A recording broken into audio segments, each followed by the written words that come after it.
hello' students তো HSLC 2025 next exam আছে আমাৰ ছ'চিয়েল চায়েন্স তো ছ'চিয়েল চায়েন্সটো আমি কিদৰে প্ৰিপেয়াৰ কৰিম সেইখিনি কথা ডিছকাছ কৰিব ওলাইছোঁ আৰু হাতত আমাৰ মাত্ৰ আছে দুদিন এতিয়া ছ'চিয়েল চায়েন্সৰ ক্ষেত্ৰত আমাৰ ইনচাইড কুৱেশ্যন বহুত আহে আমি জানো MCQৰ ক্ষেত্ৰততো মই ক'বই নালাগে বহুত ইনচাইড কুৱেশ্যন আহে গতিকে ছ'চিয়েলটো কিন্তু অলপ ভালদৰে পঢ়িব লাগিব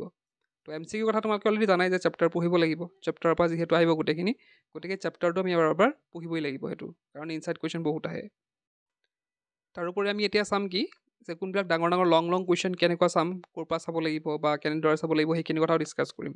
এতিয়া প্ৰথমতে আহিছোঁ যে কি পঢ়িম প্ৰথমতে চোৱা তোমালোকে ষ্টাৰ্ট কৰিব পাৰা দুটা বস্তু তোমালোকে কমাই থ'ব পাৰা যে আমাৰ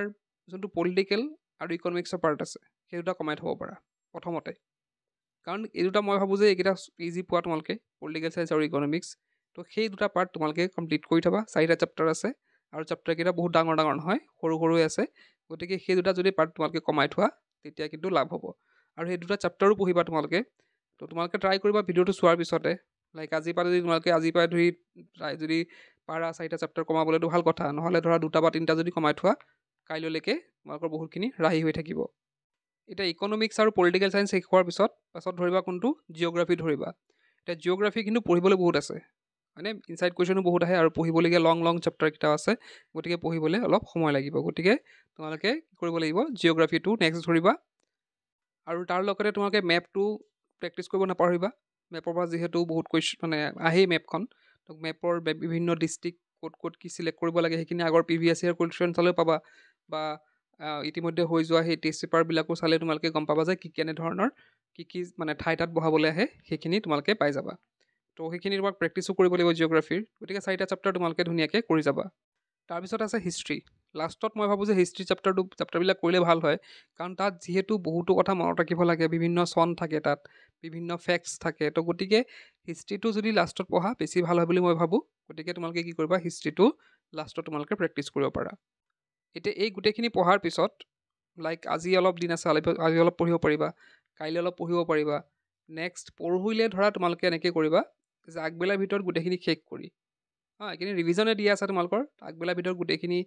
শেষ কৰি আৰু এবাৰ ৰিভাইজ দিব ট্ৰাই কৰিবা ওপৰে এবাৰ ৰিভিজন দিবলৈ ট্ৰাই কৰিবা মানে আগবেলা শেষ কৰি পিছবেলাটো তোমালোকে ৰিভিজনৰ কাৰণে ৰাখিবা তো ইয়াতে যদি চাওঁ আমি 4 মাৰ্কছৰ চোৱা প্ৰথমতে এটা আহে বাৰু তাৰপিছতে 47 নম্বৰটো চোৱা ইয়াতে কি আছিলে 4 মাৰ্কছৰ আহিছে দুটা অপশ্যন দিয়া আছে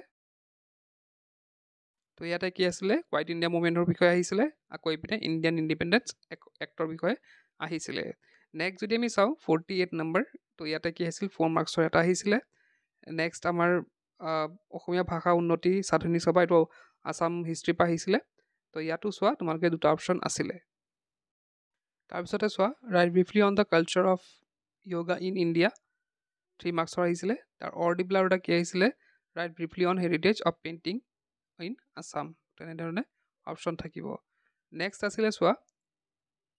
what you mean by research mention main characteristics তো এইটো হয়তো ইকনমিক্সৰ পৰা আহিছে ইকনমিক্সৰ 4 মাৰ্কছ নেক্সট আহিছিলে লেণ্ড পলিউশ্যন ইয়াতেতো এইটো লেণ্ড পলিউশ্যনটো কি জিঅ'গ্ৰাফীৰ পৰা আহিছিলে তাৰপিছতে আমি যদি চাওঁ ইয়াতে describe the condition of the earth was early days এইটো জিঅ'গ্ৰাফীৰ পৰা আহিছে বাৰু নেক্সট আছে 54 নম্বৰ তো ইয়াতে দেখিছা দুটা কুৱেশ্যন আছিলে তাৰে অপশ্যন দিয়া আছিলে নেক্সট আছিলে লাষ্ট 55 নম্বৰ তো ইয়াতে কি আছিলে আমাৰ ড্ৰ কৰিব দিছিলে আছাম মেপ আৰু বিভিন্ন তাত ঠাই বহাব দিছিলে তো এইখিনি আছিলে যোৱা বছৰ হৈ যোৱা আমাৰ ছ'চিয়েল চায়েন্সৰ কুৱেশ্যন পেপাৰখন তো তোমালোকে প্ৰিপেয়াৰ কৰোঁতে তেনেকেই 4 মাৰ্কছ 2 মাৰ্কছতো দেখিছা খুব কম আহে তো 3, 4, 5 সেইখিনি ভালকৈ চাব লাগিব তথাপিও 2 মাৰ্কছ কিন্তু অলপ চাই ল'ব লাগিব কাৰণ 1+2 কেতিয়াবা দিয়া দেখা যায় এটা দুটা ইয়াত আমি লক্ষ্য কৰিছোঁ তো সেইখিনি চাব লাগিব তো সেইখিনিয়ে তোমালোকে অলপ প্ৰিপেৰেশ্যন কৰোঁতে অলপ প্ৰিভিয়াছ ইয়েৰবিলাক চাই ল'বা আৰু টেষ্ট পেপাৰবিলাকতো আছে সেইখিনি অলপ প্ৰেক্টিছ কৰি যাবা আৰু দুদিনত পাৰিলে 2খন টেষ্ট পেপাৰ যদি তোমালোকে প্ৰেক্টিছ কৰি যাব পাৰা ছল্ভ কৰি যাব পাৰা তেন্তে ভাল হ'ব তো এনেদৰে যদি প্ৰেক্টিছ কৰা মই ভাবোঁ যে তোমালোকৰ ভাল এটা মাৰ্কছ পাই পেলাই তোমালোকে পাছ কৰিব পাৰিবা তো আজিৰ ভিডিঅ'ত শেষ কৰিলোঁ কি পঢ়িম